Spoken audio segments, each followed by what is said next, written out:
बाळूमाच्या नावानं चांगलं रे देवा तुझ्या नावानं चांगलं अरे आदमापुराला जाणार भंडार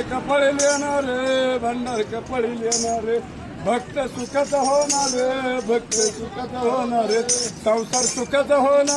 संसार सुखाचा होणार मामाच्या गावाला जाणार आदमापुराला जाणार भंडार कपाळी येणार भक्त सुखाचा होणार संसार सुखाचा होणार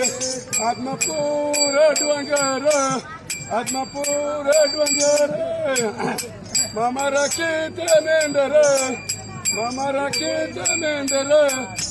राखीत मेंढर मामा तुमचा शेषाचा अवतार आदमापूरचा या डोंगर मामा राखीत मेंढर मरगवाईच्या नावानं चांगलं मुळे महाराजाच्या नावानं चांगलं सदानंदाचा